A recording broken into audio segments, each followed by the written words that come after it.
dark dreamer? It is said that to best enjoy the light, you must first explore the heart and soul of the darkness. We are the artists who create in the shadows, whose dreams are designed to become your reality. I'm Stanley Weotter. Welcome to my world of the dark fantastic. Welcome to the world of dark dreamers.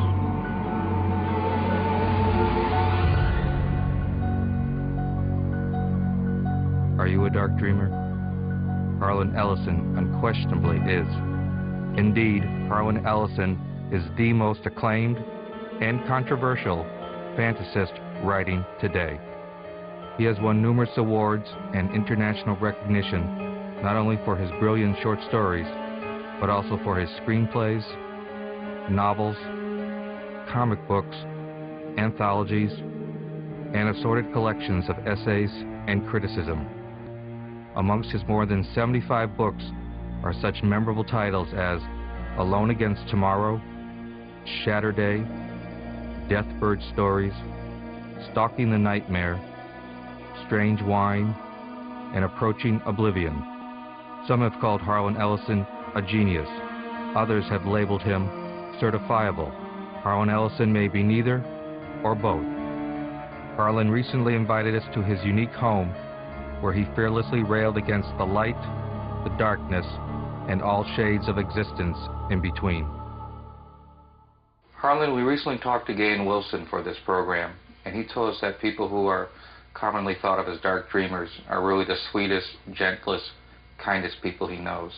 How do you feel about that statement? I am not sweet and gentle. Gahan has a very good heart, and he says things like that, and that's all well and good. No, I have a love-hate relationship with the human race. I watch, we have a program here in America called Judge Judy. It is a courtroom, and it is small claims cases that have been brought to television, and you see the actual people. I mean, this is not rehearsed, and they do edit it, but it is the common man, the common woman in their day-to-day pursuit, and you see what the average person is like in this country. And for the most part, with all due respect to the rest of the human race, we are a nation of imbeciles. Bone, stick, stone, stupid, and a bone, a stick, or a stone could probably do as well as most of the people.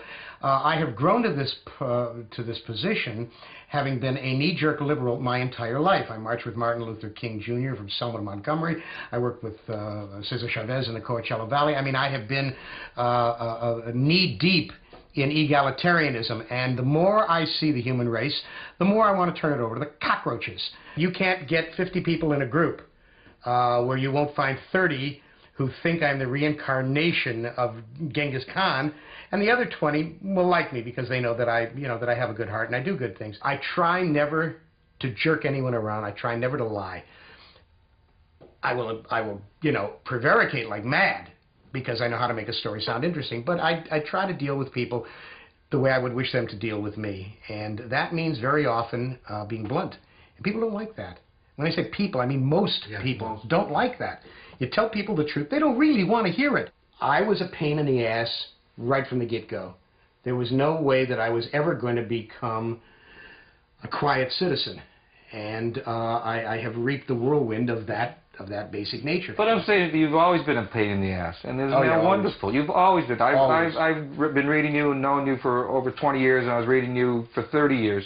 You've always been a pain in the ass, and I say, why aren't there more pain in the asses like Harlan Ellison? Because they get shot, son. That's why. Pains in the ass are only tolerated when they're not doing any harm. The minute they get up somebody's nose, pa-boom, they get off. That's the way it goes. Listen, I was thrown out of Sunday school for heresy when I was 5 years old. Heresy, which I don't want to go into that, but I'll tell you a little story. You're watching King Kong, and they're gathered in the captain's cabin looking at where they're going, and Carl Desmond is telling them where they're going. And they say, just go south. And they say, well, there's nothing in these waters. We know nothing in these waters. And he's saying, well, you're going, I have a map. I have the map. I have the map right here. And here's the map. And they say, well, it's past Sumatra. There's nothing in this latitude. And he says, this map was the only thing that was on the body of the last survivor of a Norwegian bark, and blah, blah, blah, blah, blah, blah, blah, blah, blah. No, do you ever ask, who the hell made the map? Where did the map come from? Atlantis. They always have a map to Atlantis. Where did it come from, the map to the center of the earth? Who makes the maps? This is the story about the little man in the little shop who makes the maps on the day that the mega corporation that bought the corporation that owned his little store comes to fire him. After hundreds and hundreds and hundreds of years of him making maps of Atlantis and Lemuria and Hyperborea and the Garden of Eden, he comes to fire him on the day he comes to fire him. And when I did this story, I thought, my God, what an obvious idea. Why didn't anyone ever think of this idea before? And it's one of those stories that you know that 100 years after you're dead, people are still going to be saying, remember that story about the guy who makes the maps? And of course, that's just the idea for the story. There's actually a plot in there, and it's wonderful. It's wonderful to be able to... See, I'm still learning. Is it still hard to write every day? Is it still joyful? Because I know the aspects of writing, it's always... It is a long, hard struggle to be able to write the way I do now, and I'm still learning. Absolutely, this is not humility, because as you can clearly tell, I don't do humility very well. I'm still learning how to do it. And sometimes I get it right, and sometimes I get it almost right. I almost never get it wrong, because after doing it for 40 years, you reach a level of proficiency beneath which you do not sink. But every once in a while, you transcend.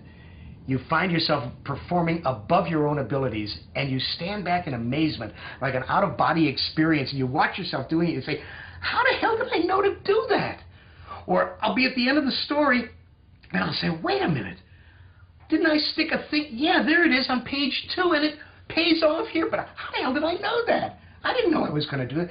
The onboard computer, this colloid substance, this strange little piece of flesh in your head is so smart. And if you've been storytelling long enough, and you've done it with any degree of affection, after a while...